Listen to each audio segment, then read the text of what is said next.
Hi friends, Corey here with Earthwoman Energies, and we are here for a look at the week ahead.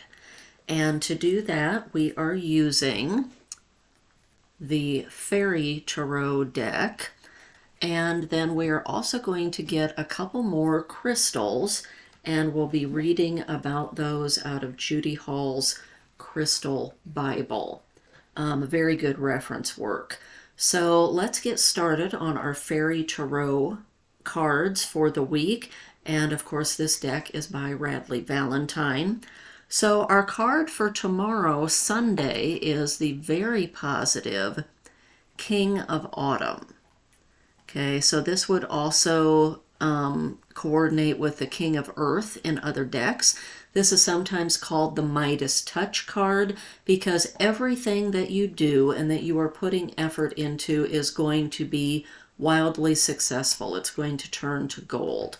So I did want to focus a little more on this week ahead for the characteristics of the card. So this is talking about someone who is compassionate, accomplished, charismatic, and gifted. So perhaps that is you, or perhaps you will come in contact with someone like that tomorrow on Sunday. But this is a great card of abundance coming to you.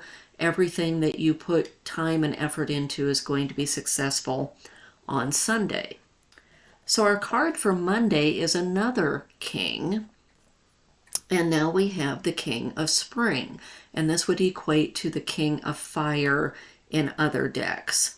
And this says a financial windfall, so maybe what's happening on Sunday is going to carry over to Monday. Your leadership skills are needed now, an unexpected supporter of your cause. So perhaps that charismatic and compassionate person from Sunday is also going to help you out on Monday. And this is talking about someone who is innovative, inspiring, wise, and theatrical. And perhaps that's you, and you'll use your creative talents to help move you forward.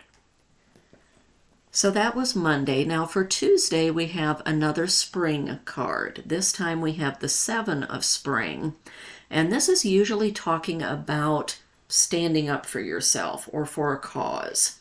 It says, be assertive. Don't back down from what you believe. Courageously stand up for yourself. So Tuesday, this is a time to think about what really are my values, what makes sense to me, what's very important to me, and I need to stand up for that and be a supporter of myself. So this one doesn't talk about, necessarily personal characteristics, but this card also sometimes comes up when you are being called upon to be a champion of a cause or to stand up for somebody who cannot stand up for themselves. So think about how that applies to your life on Tuesday. Wednesday's card then is another spring card, and we have the very positive Six of Spring. This equates to the Six of Fire in other decks. And if you recall from previous readings, this is the Victory card. Okay, one of the most positive cards in the deck. So this is for Wednesday. It says, wonderful news is on its way. Smart choices that bring rewards, success, and public recognition. So all of that hard work is going to pay off. This could be a time when you are receiving some public recognition for things you have done, perhaps in the form of awards or promotion or scholarship or something like that.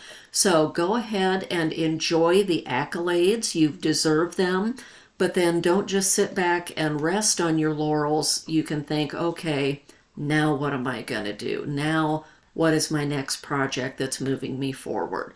But a great card for Wednesday. Then Thursday we have a little bit of different energy. We have the Five of Autumn, which would equate to the Five of Earth in other decks. And this does talk some about financial concerns, excuse me, fears surrounding money. It says, reach out to others for assistance. Poor timing for a career change. Feeling challenged by money issues.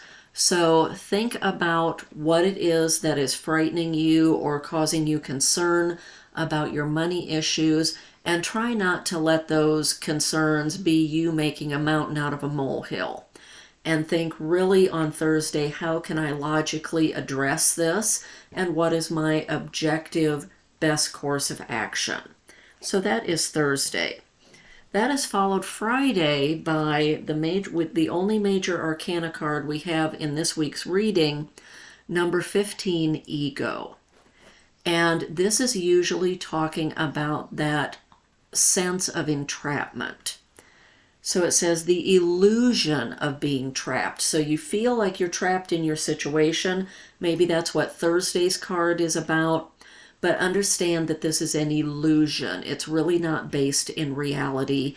You do have options available to you and a way out, so to speak.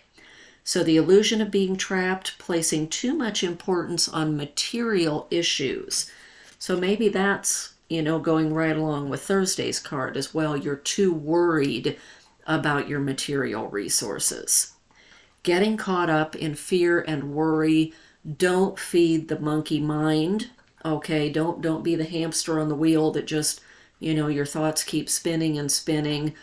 Calm yourself, grounding, think about things logically, and then also think about accepting help, maybe from sources that you haven't been willing to accept help from before, or you simply hadn't thought of before, okay? Stay calm and grounded with Friday's card. And then that is followed by Saturday's card, which is it's another spring card. And so now we have the 8 of spring, which would equate to the 8 of fire in other decks. And this is talking about a lot of things going on at once. That German word of eustress, which means you have all of this energy going on around you, but it's stress caused by too many positive things happening in your life. So maybe you're planning a wedding, maybe you're planning a vacation, maybe you're trying to get your business up off the ground. Okay, those are all positive things, but they can cause some stress.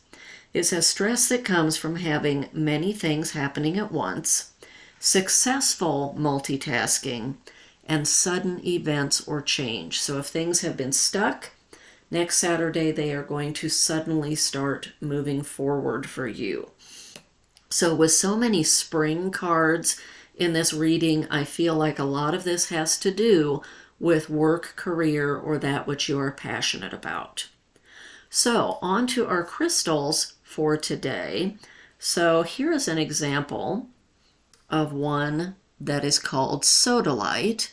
And I know the light isn't real good in here, but this is kind of a blue with white striations in it. So let's read about Sodalite. It says Sodalite unites logic with intuition and opens spiritual perception, bringing information from the higher mind down to the physical level. This stone stimulates the pineal gland and the third eye and deepens meditation. When in Sodalite-enhanced meditation, the mind can be used to understand the circumstances that you find yourself in.